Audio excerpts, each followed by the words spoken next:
Well, hello there, you. I'm so sorry that I abandoned you for like a month, but things have been crazy, and in a moment you'll know why. So, I am currently living on a sailboat, and it's a wild story as to how I got here. And I thought that I really wanted to make a podcast episode about this whole situation. But I recently discovered Substack. Allow me to go on a little rant for a second. I love Substack. If you don't know what it is, it's like social media for writers. So you publish blogs or notes or whatever, and people can scroll through like you scroll on Instagram. And then you get these blog posts. I got on Substack because a lot of people told me about it. A lot of people wanted me to get on. And when I got on, I decided that I want to write about this whole situation of how I ended up living on this sailboat in like the middle of nowhere in Eastern Indonesia. And so I started writing. I sat down to write a blog post for Substack, and I ended up writing for basically 3 days straight, a 10,000 word, 3-part series on this whole crazy adventure. And so instead of making just a normal chatty episode, I thought that it would be nice if I read you this whole 3-part series, because I know that a lot of people don't like reading that much. Maybe you want to go on a walk and listen to it. And I'm really proud of this writing. It's the first long, long piece that I started and finished in a long time. And it just felt really inspired, really me. And so I want to share it with you and give you the chance to join in the journey, especially if you're not a big reader. But if you are, go look at my Substack. I just posted something kind of risque this morning, a piece about what I feel I can't write about as a woman coming from a conservative background. Okay, so here it goes. This is the unlikely true story of how I ended up living on a sailboat, the narrated version.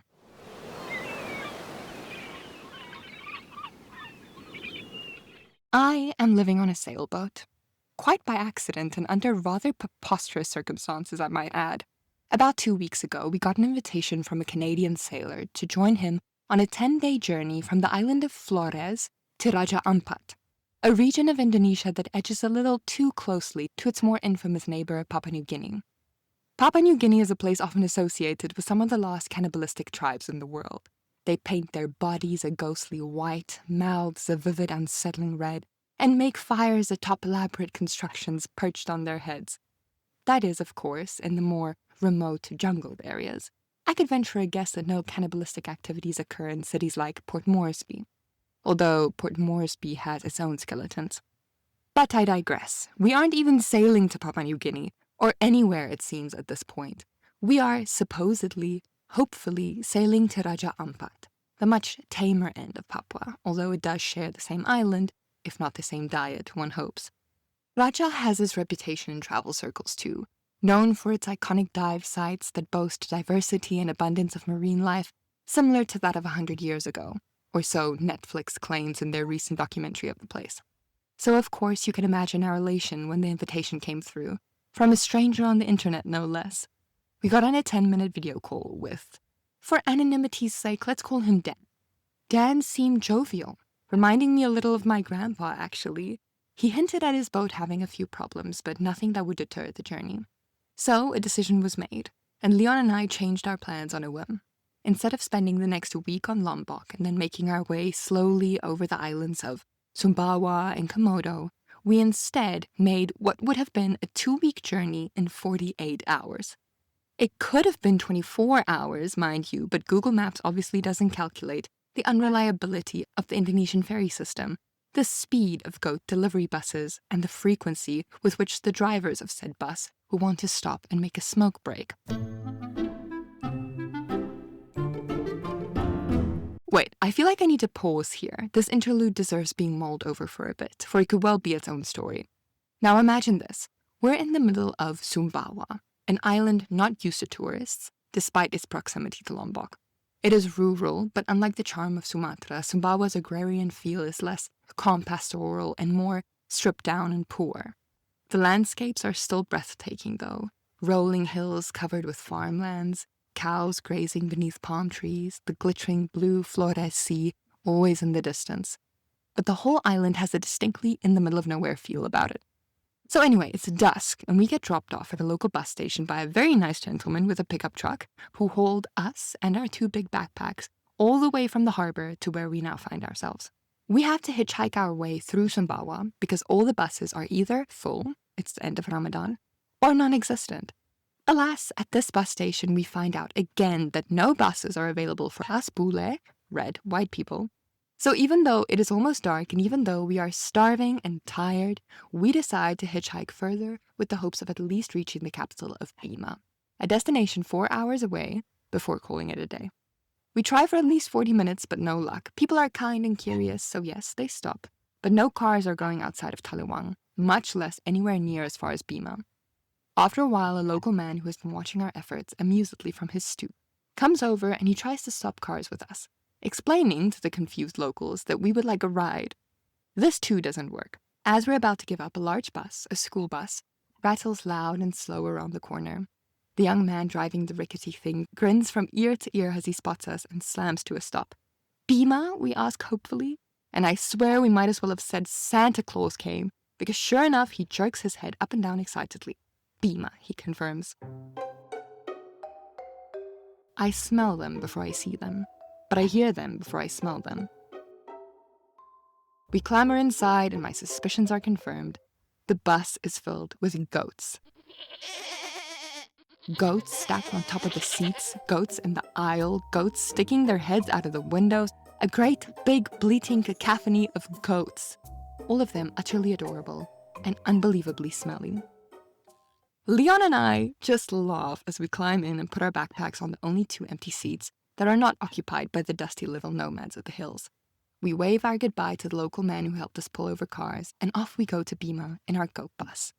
What would have been a 4-hour ride turned into 8 of the most ridiculous, anecdotally laden hours of my life. Because, as it turns out, this bus was a goat delivery bus, which meant that they had to make frequent stops to present the local families of Sumbawa with their livestock. All the way from Taliwang to Bima, the bus rattled as fast as it could, the 2 young drivers chain-smoking furiously and blasting Indonesian trance music so loud, I was scared the old speakers were going to burst.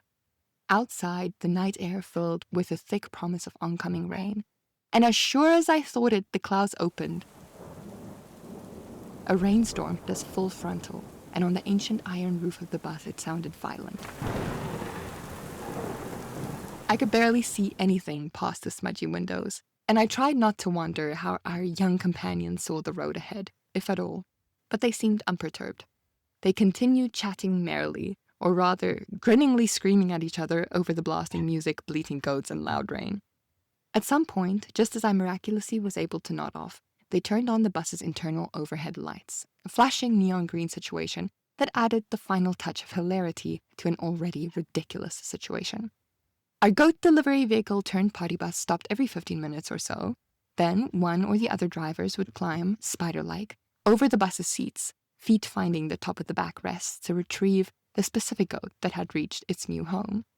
Other times, they merely stopped because they'd seen an especially delicious branch on the side of the road that would make a good dinner for the goats. So then they bring the branch in, and the goats munch happily, and we continue on into the dark, stormy night. As if by pure miracle, at 2 a.m. we reach Bima. The bus drivers, shepherds, goat couriers, kindly drop us off at the next bus station, where this time we luckily do find a bus to the port town where we were going to get on our final ferry to Flores. We are told the bus only departs in 4 hours though, so we find a homestay next to the station to rest our eyes for a bit before we continue our harrying journey. I must talk a bit more about this homestay though. The bus driver, from whom we buy tickets for the following morning, takes us through a small alleyway next to the station to where a middle-aged man sits sleeping on a plastic stool outside of a building with a closed roll-up door. He shakes him awake and says something in Indonesian along the lines of, "Bule want bed." The other man, a stout bearded figure, understandably irritable from the rude awakening, opens the roll-up door and leads us unceremoniously to a tiny back room with 2 twin beds, a squat toilet, and no shower. The yellowing mattresses have matching holes in them. Some look like cigarette burns, others are more mysterious. 175,000. He says matter-of-factly, rubbing his beard. His whole demeanor says, let's get this over with so that I can go back to my plastic chair. Now you must understand that 175,000 rupiahs is already a fair bit of money for a night's stay in Indonesia. It amounts to about $9. Not outrageous for a nice place, but for this place, in Bima, for 4 hours of sleep and no shower, It's ridiculous. We paid less than that for the most beautiful wood cabin nestled in the mountains along the rice fields in Bali, just for context. Leon tries to bargain, but this man knows we are tired and that there are no other options. So he stands firm and we fork out what feels like a fortune for the tiny room. We slump into bed and quickly fall into a dreamless, goatless sleep. I'm going to fast forward through the next bit because even though we still had our fair share of hiccups and funny stories and late ferries, it doesn't quite measure up to the goats. Plus, I want to get to the sailing part. So anyway, after about 24 hours of traveling, we make it to the port town of Labuan Bajo. Exhausted, starving, still. Dan, our soon-to-be captain, tells us to walk 10 minutes from the big harbor to a smaller one, where he will come to collect us with his tender, a small motorboat used to shuttle to and from the anchored sailboat. It is dark. Labuan Bajo sleeps. Only a few early morning sailors are awake and quietly prepping their food stools. The water laps softly around us. It is a calm night, no wind, stars speckled the black sky, a crescent moon faintly illuminating the world around us. We arrive at the tiny harbor, but there's no sign of Dan. We wait. 10 minutes turn into 15, turn into 20. No messages from him either. In the eerie calm of the night, an uncertainty grows. Both Leon and I know what the other is thinking, but we dare not say it aloud. It is in this stillness that the full absurdity of our decision finally dawns upon us. We have traveled 48 hours straight from Lombok to a town that we knew nothing about, to supposedly be collected by a stranger we'd only met once on a FaceTime call, and then get on a boat with him alone for a 2-week sail across the open ocean. Neither of us have any sailing experience, might I add, and I also have a tendency to get wildly seasick. Even just swimming in the ocean for too long makes me seasick, so maybe this wasn't the most thought-through decision we've ever made. Maybe he isn't even coming. Maybe he changed his mind. Maybe he was just messing with us and was never planning to take us along. Maybe he's a murderous madman. Maybe... Wait, what's that light? Leon says, standing up. I think that's him. A joint sigh of relief. We both start laughing as the ridiculous scenarios we've been imagining start to dissolve. And so it came to be that at exactly 4:25 a.m. on the morning of 15 March 2026, we meet our soon-to-be captain, Dan Wilson. He emerges from the dark ocean as a mythical figure, holding his torchlight aloft like one would imagine a graveyard keeper holding up a lantern. Well, look who it is, he says warmly, as if we're old friends making a reacquaintance. It feels reassuring, this assumption of familiarity. His voice is affable and distinctly Canadian. We maneuver our 2 big backpacks and ourselves onto the remaining space on the tender, almost sinking in the process, but eventually we fit snugly and speed over the water. And even though the wind is in our ears and the engine is buzzing, and it is completely impractical, we try to make get-to-know-each-other small talk. In the short 10-minute ride from the harbor to the sailboat, through lots of huhs and whats, we find out that Dan is a 63-year-old retired contractor from Vancouver. He sold everything he owned about 1.5 years ago to buy a boat and sail across the world. He has 1 daughter, an ex-wife, and a girlfriend over in Australia who joins him on the boat every few months or so. If you were to tell me in that moment everything that was to happen over the following 2 weeks, I would not have believed you. He seemed healthy, capable, nice. But I'm getting ahead of myself. As we pull up to the boat, the first light is just starting to soften the sky into blue. Anchor light at the top of the mast blinks like a welcoming. Now, thinking back to my first impressions of the boat, it's smudgy with fatigue. I remember thinking it was big and beautiful and starlingly white. A real sailboat, wow! But most of all, I was just excited for the prospect of a real bed. Not long after our arrival, we crawled into our cabin bunk and allowed the tide to rock us to sleep, while outside, the sun was unfurling higher into the sky, daylight warming the stern, the boat readying itself for this most unlikely of journeys.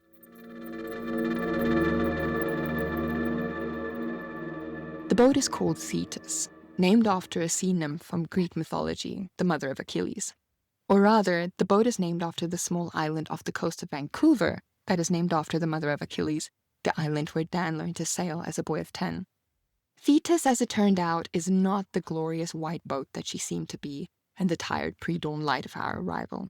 Her hull is marred with algae, coated in a foam of green, slippery sea residue that creeps up its sides. Similarly, the insides of the boat are a mess of things. Tools, pillows, ropes, broken camping chairs. standby fridgers and freezers, petrol canisters, and an array of unfashionable sunglasses. Man's things. And indeed, later Dan would proudly call it a man's boat. That must be because, as we soon realized, the boat also doesn't have a working shower. But it was all part of the adventure, and the boat's eccentricities only added to our shared giddiness. I imagined the next 2 weeks unfurling in a slow sequence of morning journal sessions, cooking pasta while gazing out at the distant horizon, sleeping with the sound of the ocean lapping at the boat, watching sunsets, listening to the boys yell things like, "All's good on the starboard side, raise the sails, ahoy." I mean, what did I know? I definitely didn't account for the many storms we would encounter, the countless hours I would spend lying out on the bow, utterly seasick and holding on for dear life, as the boat flung this way and that, the ocean almost as temperamental as Dan's mood swings. So another thing, Dan is a type 1 diabetic. He has to inject himself with insulin before consuming anything, food or drink. Sounds easy enough. But sadly, or perhaps luckily in this case, I have my fair share of experience with the type 1 diabetic, so I know what happens when their blood sugar gets too low or too high. I'll save you the medical explanations and just say that they get confused. Very confused. Smoke a joint and drink a bottle of wine and listen to Bob Marley confused. And this happens quite easily. It's preventable when you're with someone who knows what to look out for, but if you're by yourself, it's actually quite dangerous. For the life of me, I couldn't understand how this man has been sailing solo around the world for 1.5 years in his condition. He must be meticulous about his blood sugar, I remember thinking. Well, this wasn't the first instance of foreshadowing, though. For one, the water maker on the boat wasn't working. He has been subsisting on collecting rainwater when it came and pouring a tiny bit of bleach inside to make it drinkable. Next, one of the engines was out, and the autopilot navigation system had to be reset every 30 minutes after sounding an alarm of entirely unknown origin. But he insisted that this wasn't a problem for our 2-week sail. Furthermore, he had apparently been stuck in the port town of Labuan Bajo for 6 weeks before our arrival, trying to fix various things, none of which seemed to have actually been fixed, by the way. But when we arrived, there was suddenly some urgent need to set sail, problems be damned. All of this made me a tad bit nervous, but again, what the hell did I know about sailing? We spent the first day doing provisioning. We walked from supermarket to supermarket collecting bags of spaghetti, frozen vegetables, oats, canned tuna, bananas, all ingredients that Leon and I painstakingly noted down for our planned meals. Since, as the deal went, the two of us would pay 2/3 of the fuel we used, 2/3 of all the food, and we would do all the cooking and cleaning. Dan, for his part, would handle all of the things around the boat, since, as he knew, we have no sailing experience. This seemed like a fair trade. And it would have been, were it to have happened like that. But again, I'm getting ahead of myself. After our first day of provisioning, we went to get drunk on happy hour margaritas in the town's only bar, a kind of merry send-off and cheers to the beginning. I was busy licking salt off the rim of Leon's glass after having finished my own, salt that is, not margarita, when Dan said, "Look, the boat's not perfect, it needs a lot of work." He slams his 4th margarita back, and through watery eyes and a lopsided, self-mocking smile says, "Sailing is the fine art of getting wet and becoming ill, while slowly going nowhere, at great expense." He chuckles to himself, and we cheers to this rather drunken recitation of the quote that I've seen hanging at the back of his boat. The cheers teetered on the edge between ironic and prophetic. In that moment, we couldn't yet know which way fate would fall. We didn't end up leaving the next day, as it were. The delay was caused by a mixture of our margarita hangovers and another mysterious problem with the boat that Dan couldn't quite explain, but was working away on furiously all day. At first, Leon and I hustled and bustled around each other, cooking impractically elaborate meals for a tiny sailboat kitchen. Dan later roped us into helping with things around the boat, then making passive-aggressive comments about why the food wasn't ready yet. This was the first introduction we had to someone we would come to know intimately over the next few days. Hangry Dan. But we must remember he has diabetes, I chided myself. He must eat frequently or else he starts to feel bad. I know this. But what we didn't know was that Leon would spend most of that day in a dive suit with a scalpel, scrubbing away at the hull of the boat, while I was instructed to perform increasingly inane tasks like cutting pillowy styrofoam circles for use as stoppers on the petrol tanks. "No, this is too thick. I said 4 millimeters. No, this isn't 4 millimeters. It's way too thin. Nope, it must be a circle, etc., etc. You get the gist. By the end of the day, it was abundantly clear that he would be treating us like paid, experienced crew. That is, abruptly and irritable at any hesitation or uncertainty, and not like the paying guests who are doing the cooking and cleaning that we thought we were invited to be. But here I would like to interject. We were elated at the prospect of sailing still. The invitation was a blessing and a great adventure. Sure, Dan was a little grumpy and bossy, but it's nothing we couldn't handle. I'm going into detail about the goings-on of the boat and his mood swings and the failing systems, not to complain, but rather, I'm sitting here chuckling while I type away. I find it all to be a rather funny, ridiculous, beautiful story, and I'm grateful to be able to live a life where I can make the spontaneous decision to go on a 2-week sailing journey on a moment's notice. Okay, disclaimer done. Where was I? As our second day on the boat slipped into dusk, we opened a beer on the hull and watched the sun sink, burnt orange and bruised, behind the surrounding islets and rocky outcrops. This is the moment I learned that no matter what happens, when one sits on the front of a sailboat, feeling the cool, salty breeze on your face and watching a beautiful sunset, everything in the world feels right and you have no doubt that you're the luckiest person in the world. My ex-wife once asked me whether I would like my daughter to marry a man like me, and I was shocked when I realized the answer was no, Dan says, matter-of-factly, his gaze fixed on the horizon. I was always annoyed and raising my voice. I've been spending the last decade working on that. I'm still working on that. His mouth is set in a thin, stern line, his grey beard catching the last of the fading light. It's interesting that he brought this up now. We've been letting some more get-to-know-each-other conversation amble into murkier depths, as we sat there sharing a beer, testing out subjects like dreams, fears, loves lost and gained, family. I ventured to guess that maybe he brought this up now as an attempt to apologize. Maybe he realized he's been short-tempered with us and wanted to offer some admission of regret. In an attempt to pay heed to the full nuance of every person, I must say that Dan is by no means a bad guy. I experienced moments with him where he was funny, tender, kind, almost grandfatherly. Maybe there's just something about sailing that makes the niceties of early acquaintance fade away. Also, to be fair, he probably thinks I'm flighty and incapable of doing anything physical to save my life. And I wouldn't begrudge him that opinion. Each to their own. And anyway, it's just 12 days, right?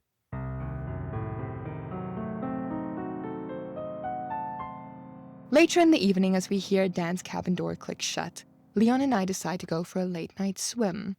We slip quietly into the water and paddle a bit away from Thetis so as not to disturb our slumbering captain. We gossip in hushed tones about everything we've been experiencing, lie on our backs and watch the stars, let the water cool our skin. At one point, as we drift a little further still, it feels as though the stars have slipped from the sky to swim with us in miniature. All around our hands and legs, bioluminescent plankton make every movement neon blue. It's not the first time I've experienced them, but every time I do, it makes me feel like a child seeing magic again for the first time. Few things can make you forget about all the nonsense going on in your life and the world, quite like swimming with bioluminescent plankton. That experience just puts me back in my body, back on this earth, and reminds me that all the other stuff exists in a realm that doesn't really exist at all. What exists in that moment is only the slight tingling from where the plankton grazes my sunburnt body, the playfulness in Leon's eyes when he looks at me, the shining blue bubbles around my legs that make it seem like I'm running through a starlit sky, the way he tangles his fingers in my hair when he kisses me under the moonlight. That's all that exists. And perhaps that's all that ever existed. I blink slowly, my surroundings coming into focus around me. A strip of sunlight overheating my body, crumpled sheets, the sound of distant things clattering, smell of the ocean. I sit up and it feels like I've been run over by a bus. A goat bus, perhaps. That's something I would get used to over the coming weeks. I don't know whether it's because we sleep so deeply on the boat or whether it has something to do with waking up in such insane heat, but every morning when I open my eyes, it's an especially arduous task. But the sound of seagulls, the smell of coffee, the promise of a morning dip. Dan is already up and about when I open my cabin door. Of course he is. The man sleeps the weirdest hours, 3 hours at a time here and there. He seems frazzled about something. The engine's still not working. Now mind you, he has a way of making every minor emergency sound like the end of the world. But this particular incident does, in fact, warrant his worried tone and wide, circular eyes. "We have to get out of here now. Right now." "Wait, what?" I rub my eyes, sipping my cold black coffee. "I thought he just said the engine wasn't working." "Yep, right now, let's go." Maybe he's a fugitive? I'm so confused. About 30 minutes later, with only one working engine, and without much ceremony at all, we set sail. It is the perfect day for sailing. Actually, I would later be corrected on that. Apparently we needed more wind, but in my mind it was perfect. The sky glows a soft blue, the ocean is still canvas stretching in every direction, the morning air cool and crisp and salty. We're on the move, we're sailing, and soon we would be on the open water, not seeing land for the next 12 days. Or so we thought. Except for Dan being more high-strung than usual, the first day went by relatively uneventfully. I was learning that out in the open water, the boat moves and rocks and jitters far more than when it's anchored. One would think that obvious, but to me it was quite the revelation. So my anti-nausea tablets were coming in handy. They worked well at first, but they had an annoying and potent side effect. They made me very, very sleepy. So sleepy, in fact, that for the first 4 days on the water, I felt a bit like a walking zombie. I could fall asleep at the drop of a hat. I could fall asleep while cooking noodles. I could fall asleep right after drinking 3 cups of coffee. And the fact that we were doing 2-hour interval night shifts did not make the situation any better. On the first night, around 3 a.m., Leon gently shook me awake for my first shift. I peeked my head through the cubbyhole to survey the circumstances.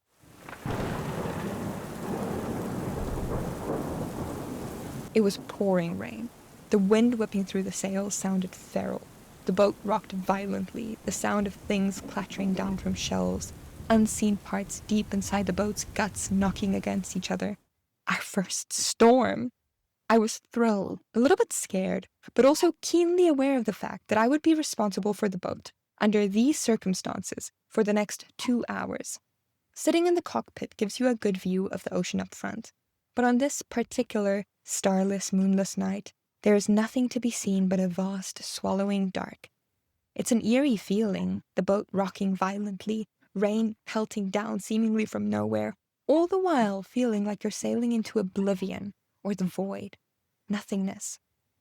On nights like these, I often found myself marveling at the bravery of early-age explorers or pirates.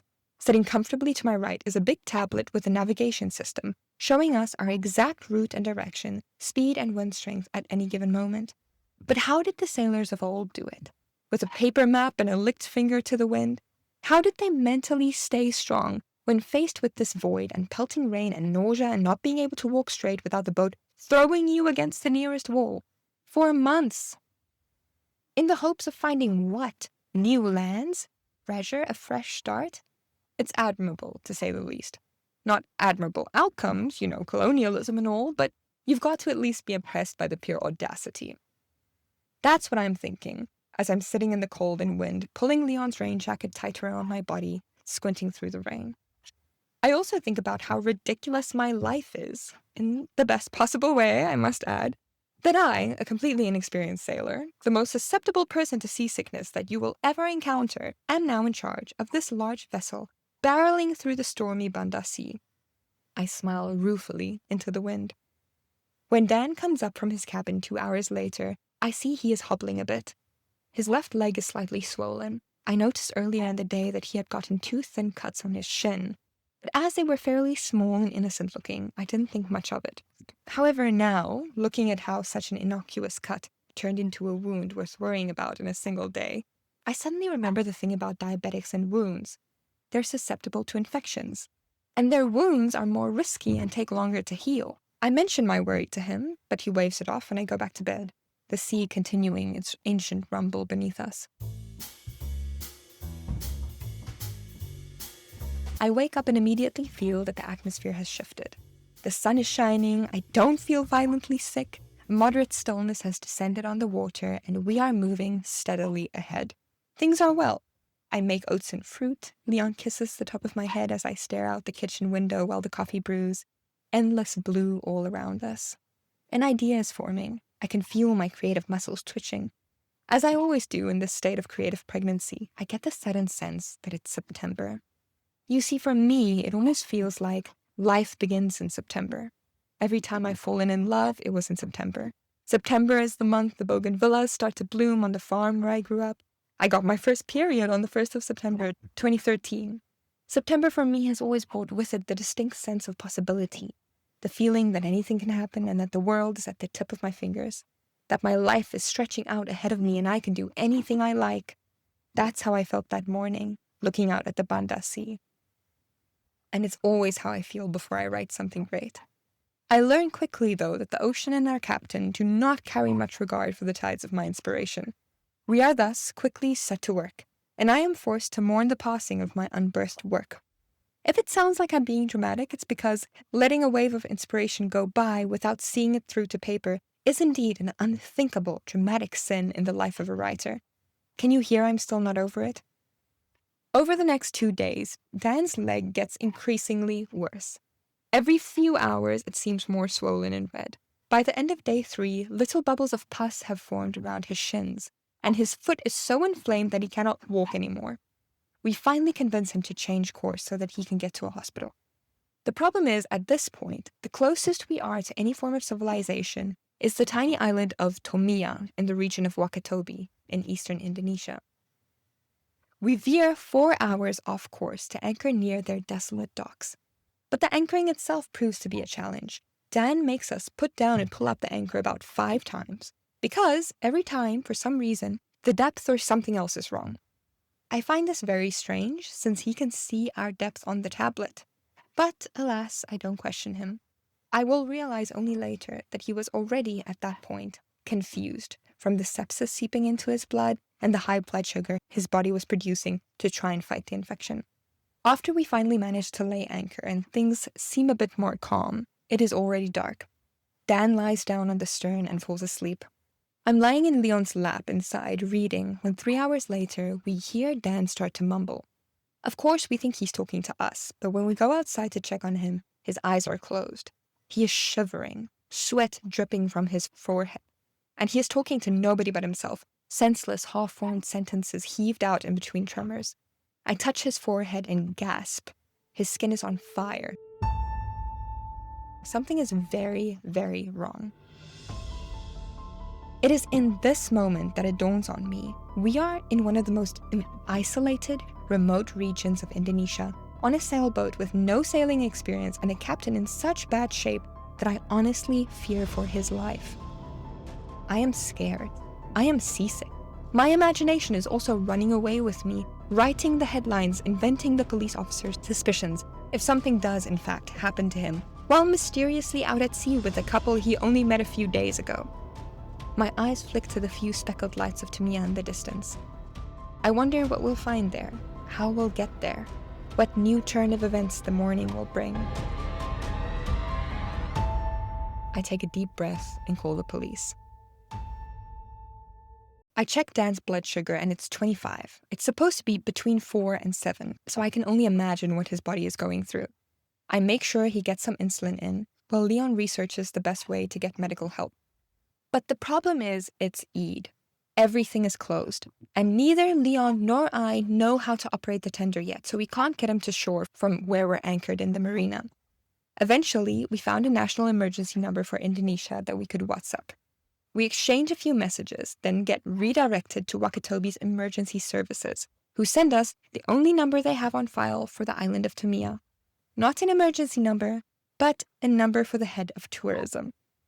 I briefly wonder what the head of tourism does on an island with no tourists, but then decide my faculties should be focused elsewhere. After 2 hours of back and forth messaging, calling with Dan's girlfriend back in Australia, and Google translating Indonesian text messages next to his half-conscious, pale-looking form, we have all the admin in place to either get our captain airlifted off the boat and flown to a hospital in Makassar, or get an ambulance boat to take him to a clinic on an island 2 hours away. Just as the message comes through that the evacuation is ready to go ahead, he wakes. More lucid now, shocked by the arrangements we've made, he insists that there's no way he can afford it. As it turns out, he doesn't have any medical insurance. The solo sailor with diabetes has no medical insurance. Okay, well, cancel the chopper, park the ambulance boat, apologize to the lovely Tomia head of tourism, and, upon Dan's instructions, go to bed. We plan to head out to the local medical center first thing in the morning, but until then, I wake once in the night to check on him. Now that his blood sugar is relatively under control, things might be looking better.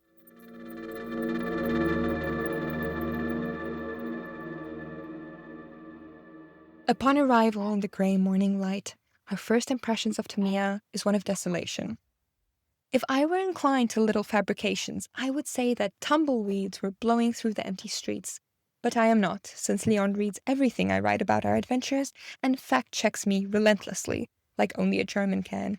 So no, there were no tumbleweeds, but there was the odd child peeking from behind a closed curtain, little fingers and curious eyes flickering into and out of view. Just beyond the small harbor, the first few streets were lined with houses in various states of decay. Despite this, all of them seemed to be occupied, each bearing some sign of human habitation. Towels drying over railings, a toothbrush on a windowsill, a half-moon of plastic stools around which the air still faintly carried the sound of laughter, conversation, traces of a party seemingly just departed. The streets were perforated with shallow craters, like a slab of Swiss cheese left out in the heat, and the colors of the houses seemed dulled by years under the tropical sun. But the green was alive and blindingly bright. Between the houses spilling over the streets, climbing up the walls, layered over the distant mountains were veils of jungle. Coconut palms, banana trees, frangipani, all dissolving into a dense, breathing blur. As we ventured further away from the harbor, more signs of life began to reveal themselves. 2 old ladies smiling toothlessly at us from where they were washing dishes out of a bucket in the garden. A young man getting a haircut from another on a stoop. Little girls in burqas chasing each other around the street, all looking at us first with shock, then wide, elated smiles. More scooters appeared. We also passed 3 mosques over what was probably 600 meters. It seemed we were nearing the heart of the village, and although it would be an exaggeration to call it buzzing, it was definitely more lively than we first imagined. After about 30 minutes and some directions from the locals, we finally made it to the Tamiya Community Medical Center. Luckily, about halfway through, a nice man on a scooter spotted Dan's leg and offered him a ride. Up until that point, he was hobbling along, leaving a trail of grunts behind him, stubbornly refusing a hand from me or Leon. The clinic, as it turned out, was not much more than 3 rickety beds and peeling wallpaper. When we got there, the place was empty, even though online they said they were open 24/7. Through Google Translate, Dan's driver told us that most people on the island were away for Eid, and so too, most things were closed. But luckily, he had the doctor's number and made a call. I could just imagine what he was saying about this strange trio of boule, all sunburnt, unshowered, and stressed. After about 10 minutes sitting on the side of the road, a scooter pulls up. A stout man in his late 30s, dressed in jorts and a football jersey, introduces himself as Dr. Al. He shakes our hands, leads us into the clinic, and motions for Dan to lie down on one of the beds. All the while, he's chuckling softly to himself. Even while Dan is regaling him with his tragic tale, the doctor still chuckles. At first I thought maybe he just found the whole situation impossibly amusing. What with 3 giant white people in his clinic all speaking slow English at him, using ridiculous hand gestures, trying to communicate. But now, after having known him for a while, I know that that's just Dr. Al. He is always chuckling. Never has such a good-humored doctor existed anywhere in the world, I am sure. They set Dan up with an IV of antibiotics and told Leon and me to be back in 2 hours. So we go on the hunt for food, something that proves to be much harder than expected in this small village in the middle of Eid. We pass the local market where they sell an interesting assortment of fruits and vegetables, potatoes, eggplants, tomatoes, chilies, garlic, bananas not much bigger than the size of my palm, and lots of mie goreng. Mie goreng is basically Indonesia's national dish. It's instant noodles with a very specific mix of spices, topped with 1 fried egg. It is even tastier than it is cheap. Also, upon further inspection, the village is by no means desolate. Everyone had likely been hiding from the heat, because as the afternoon wore on, the streets filled with children. Everywhere you look, little clusters of boys and girls giggle behind their hands, poke their heads around corners, race by on scooters, yelling, "Hello, mister! Hello, mister!" Often boys pass Leon gawking up at his 2-meter frame, an impossible height in this part of the world. The braver ones yell, "Messi or Ronaldo?" Some cheer when he says Messi, looking at their deflated friends with the triumph of someone who's just had their opinion confirmed beyond dispute. At one point, we were sitting outside a roadside market eating pop mee, another form of instant noodles. Quickly, a crowd of about 20 kids gathered around us. They took turns showing off their English. One little girl came to stand in front of me, counting to 10, her sixes and sevens hissing through her 2 missing front teeth. 3 boys motioned for Leon to flex his muscles. After a bit of goading, he did so, and the boys all spontaneously burst into applause. And I assure you, if ever there was something worth applauding, it is the size of Leon's biceps. We finished our pop mee, said goodbye to our throngs of tiny friends, and made our way back to the hospital. From one minute to the next, the weather went from blazing heat and blinding sunshine to cascades of rain. Cool, fat drops darkened the pavement until all the kids were gone and the air was filled with the smell of wet jungle. We were left standing in the street, hands helplessly trying to cover our faces.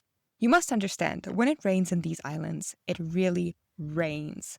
Like that famous scene in The Notebook where Noah picks up Allie and carries her into the big house. Like that, but just more rain. We were getting ready to run the last 10 minutes back to the hospital when a woman popped her head around the door of a nearby house and waved us inside.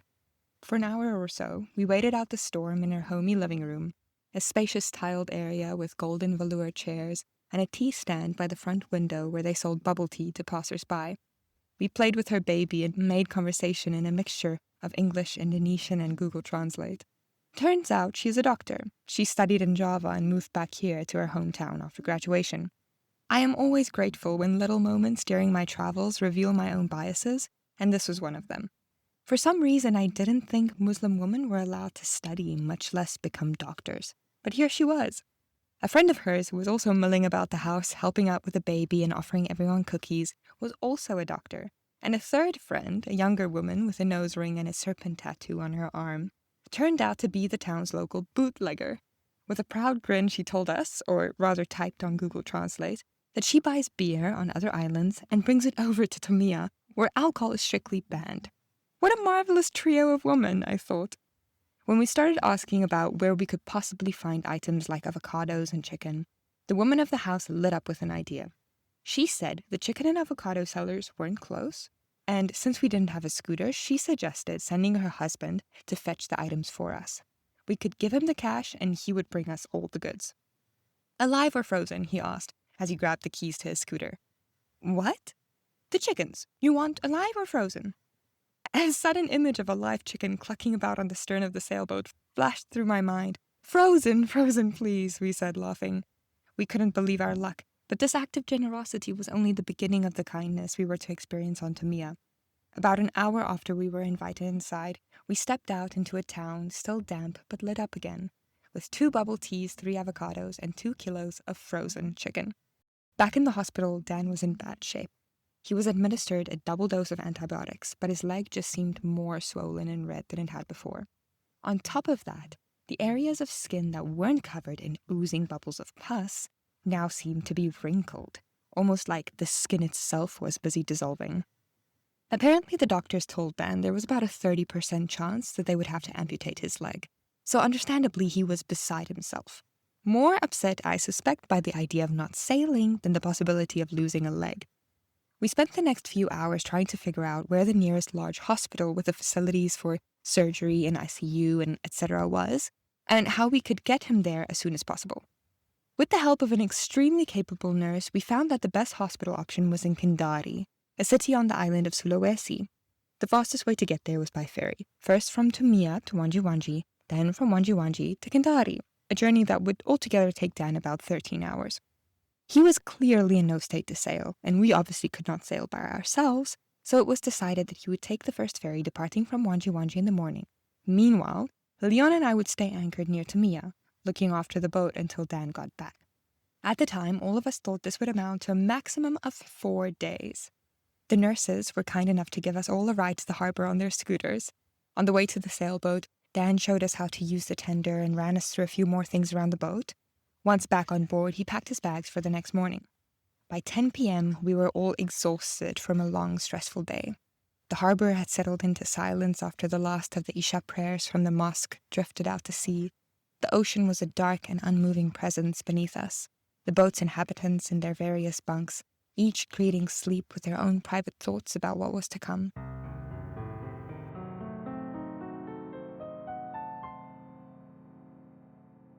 A strip of sunlight falls over my eyes, the light warming my lids. I can hear Leon's sleepy breaths beside me.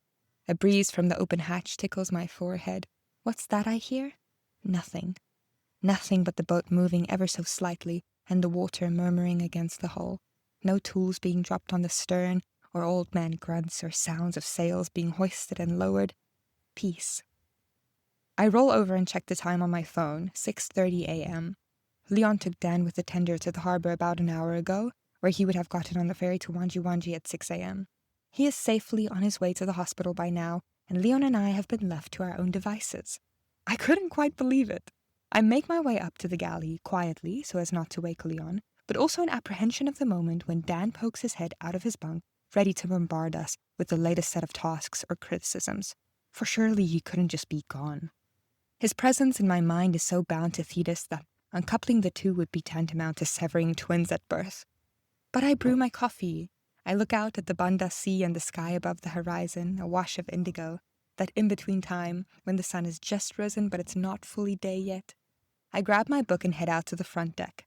I do all of this in silence, muted steps from my bare feet over the cockpit, but there's no one to disturb me. With every minute I can feel my nervous system relaxing back to its natural state. I didn't realize until that moment how tense I had been over the previous 6 days. The stress of sailing, learning new tasks around the boat, dealing with Dan's injury, having to navigate seasickness and storms and Dan's constant mood swings. I release a deep exhale as I take my first sip of coffee. Reprieve. Then I stretch back over the arch of the saloon windows and spend the next 3 hours reading Naked in the Sun.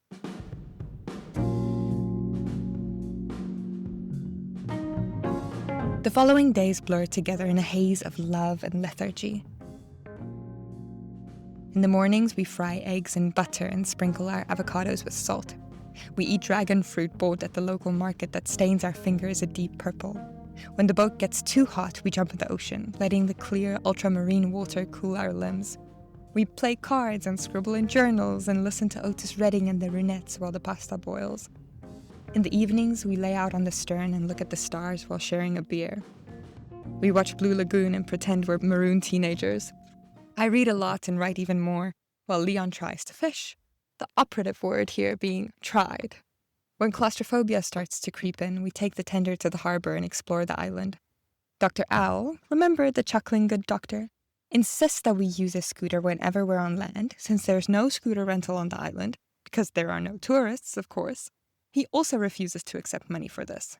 Wow, what a man. So we take the scooter all over the island, exploring every road and beach and hill that there is to find. We come across an adorable seafood restaurant right on the shallows, with palapas for shade and the best view of the sunset. It's run by a local family who grill their snappers on an open fire and serve them whole, eyeballs, intestines, and all intact. Further along on the eastern side of the island, we find a fairly hidden beach, tucked up against some sloping cliffs where we hunt for coconuts and doze in the shade of the palm trees. Now you're probably wondering, well, what happened to Dan? We got word from him fairly quickly that he made it to the hospital, had a small surgery, no need for anyone's leg to be taken off, and was recovering nicely. But we should not be expecting him back anytime soon. Would he take a few days to return? A few weeks? We didn't know, and to be quite honest, we were having a lovely time waiting, so it didn't really matter either way. In the meantime, we also discovered a few breathtaking snorkeling spots around the islets near the boat, where the reef dropped away into the deep blue, and fish moved in bright, shifting clouds. Schools of cobalt parrotfish, glowing sea anemones, alien-like pufferfish with their pouting mouths and disapproving eyes, little dories and nemos and angelfish so yellow they looked like they had been dipped in paint, all living and bustling around giant clams and staghorn coral and the delicate lace-like structures of sea fans. We spend much time verbalizing our disbelief at this surreal turn of events. Now, in the interest of not making my life sound more glamorous than it is, there are a few things I must admit here. After a few days on the boat by ourselves, we ran out of fresh water completely. That means our showers, which were already few and far between, had been reduced from 1 every 3 or 4 days to 0. So we subsisted by lathering ourselves with soap and jumping in the ocean. Shortly after we ran out of water, the toilet also stopped working, which meant we were forced to do our business, well, off the back of the boat. This entailed first making sure no locals were canoeing about in their little fishing boats, followed by a few deep breaths and some vaguely yogic acrobatics. It's not pretty, and more than once did I notice the appearance of a school of fish after the deed was done. I've recently been toying with the idea of writing a cool things I've done list, just for myself. To remind myself in moments like these of the crazy things I've done and lived through. Also to prove that discomfort should always be endured for the higher good of a fun little blog post. Exhibit A. The list is already off to a promising start, with a few solid entries from this journey alone. Number 1. Hitchhiking with the goat bus to go meet a stranger with a sailboat. 2. Living on a stranger's sailboat. And 3. Pooping off the back of said sailboat. I suppose it depends on your definition of cool. It has now been a week since Dan left the boat. He's in good shape, but upon the advice of his girlfriend and the doctors, he has decided not to return. So he gifted us this beautiful, big, faulty ocean machine, and it is now our responsibility to learn how to sail or to integrate fully into the community of Tamiya and live here for good. That last part is of course bullshit, but I almost got you. He did decide not to return, but sadly, no one is being given a boat. Dan found a stand-in captain who will be arriving in a week to fix the various issues and then set sail, with us as his crew to Raja Ampat, as was the plan. With this new itinerary, we should be arriving in West Papua in 2 weeks. But honestly, who knows? If there's one thing this journey has taught me, it is that nothing ever unfolds exactly the way you think it will, and that might just be the point. The best things, the craziest stories, the most vivid memories seem to happen somewhere between the plan and everything falling apart. So, here we are. You're all caught up. I'm sitting on the back deck writing this in real time as the sun sets over the western horizon of Wakatobi and the Maghrib prayers drift out across the water. I'm looking forward to seeing how the story unfolds. But until then, whatever happens, I'm here in this body on this earth, and I'm happy. Deliciously sun-warmed and salt-skinned happy. Okay, thank you for listening along to my story. I had so much fun writing that. That was one of those pieces that just sucks you in. I think for like 3 solid days, I probably didn't look up from my computer. I forgot to eat. It was something that really reminded me how much I love narrative writing. And a quick update, since I just finished reading this, we do have our new captain now, and we are actually setting sail for Raja Ampat tomorrow. So after this whole thing is done, I might probably write a part 4 and update you on how the story did end. But I mean, a week is a long time. A lot of things can happen in a week in my life that I've learned. So let's see where this goes. In the meantime, if you enjoyed this, please consider giving the podcast a rating and a review. It really helps it reach the people that need to hear it most. And go give my Substack a follow. I'll link my Substack below. And as always, this week, don't forget to get a little bit lost. That's where the magic finds you. I'm your host, Carmen Wiet, and you just listened to Lost and Found. Until next time.